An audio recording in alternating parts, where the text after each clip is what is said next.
to interview women and the occasional token man about how their passion and purpose have collided to create healthy relationships and profitable businesses. I am Elizabeth Denham, here with Rebecca Monet, and we are the co-founders of the Coterie for Women. So check us out online there.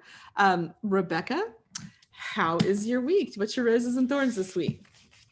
My roses and thorns. Well, as you know, you've been following the last few weeks. I'm in Missouri visiting family and looking for some investment property in Northwest Arkansas. So I found a piece of property and I had to go down and take care of some title issues. And so I drove from Missouri to Arkansas, but it was 45 degrees and I do not own a coat and I do not own middies. And so I was freezing because the car that I've been borrowing, we talked about that car last week, right? Uh-huh. This car doesn't have heat. Oh, good grief. So a blanket or something? Well, that was the original thought. And then my grandson-in-law, who's a triple X, he's just a big boy. He says, why don't you take my Carhartt, I don't even know what a Carhartt was, coat with you. I guess it's some kind of hunting jacket or farmer's jacket. What it is either. It's called a Carhartt. I don't know what it is, but it's like, it's like this big old heavy canvas like thing. I thought I should be on a horse or something. This is like a big old thing. So here's this big old jacket that's just swallowing me. And then my granddaughter says, well, you're going to need some middies, right? Because I'm freezing to death. And so she has these cute little puffy, middies that she gives me. So I'm wearing this massive Carhartt canvas looking thingy over. And I feel like the Michelin Man, like one big bundle. It was crazy. And then, of course, I have to get out and go to the realtor's office and then over to the title company and do whatever I'm doing. But, I look just really beautiful. So I think that should be your new online dating profile picture. That's a good idea, especially now that I'm going to spend some time in Arkansas. I can find myself some huntermen. Mm-hmm. Some huntermen and some fishermen and whoever else wears Carhartts. Right. You'll find out. So, yeah. So that was my thorn was it was cold and I'm not prepared for the cold. My rose, the good thing that happened this week is that secret we talked about just a few weeks ago. Yep. I finally can tell everyone my secret. And for those of you that don't know, my granddaughter, who's 22 and married to the triple-sized man I was just talking about, they're having a baby. Yay! So yay! So I'm going to be a great grandmother. So that's exciting news. I guess it could be a thorn too, because I think I'm too young to be. Well, that is exciting news. What are they going to call you? There's a special family name. My great grandmother was called Big Mama. Now, she wasn't big. She was a little bitty thing, but they called her Big Mama. And so my granddaughter has asked if the baby could call me Big Mama. So I guess I'm Big Mama. That's going to be sweet and funny and cute.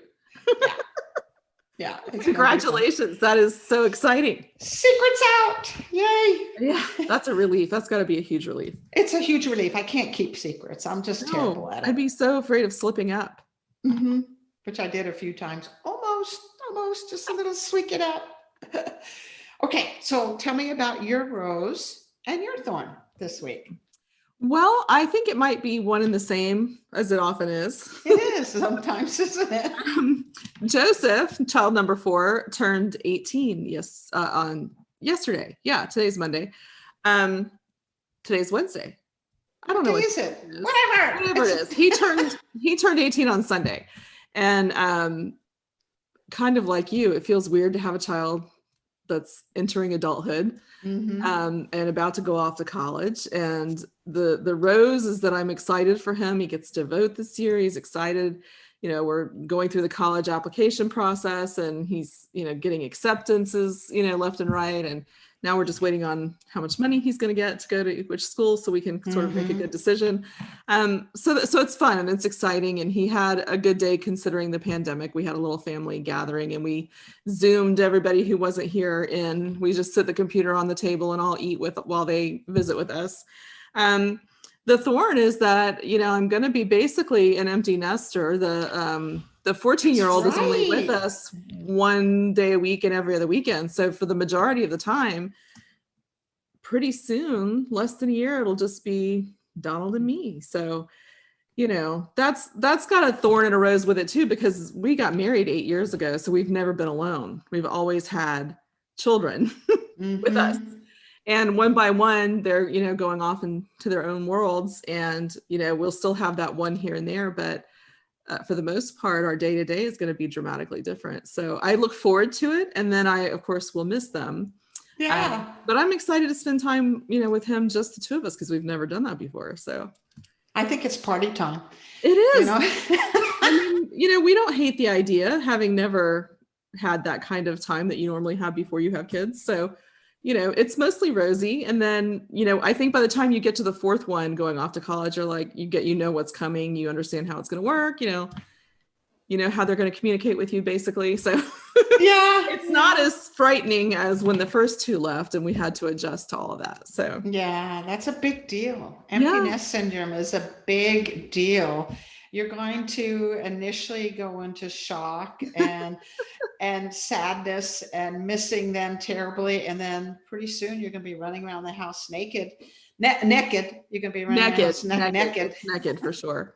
We have friends that live across from my parents who just became empty nesters within the last year, and they went to Disney World. And they took a sign that says empty nesters, and they celebrated every ride, everything. And they took photos of themselves with this picture with this little sign on a popsicle stick. It was the funniest thing I've ever seen. I've never seen two people happier to be empty nesters. So I'm going to try to take after them, because it looks celebrate this transition. It's a big deal. It is. So kind of, one day that just brought it all to mind, I think. Fun. Fun. Well, sounds like we both had a pretty decent week. We did. It was a great week. Thorny. No, we've had worse weeks, that's for sure. Oh, for sure. Yeah, we're gonna take this and run with it and be happy about it. But we had a decent week. So until next time, we will be back with Roses and Thorns in a week. Hopefully we'll have as much good to report.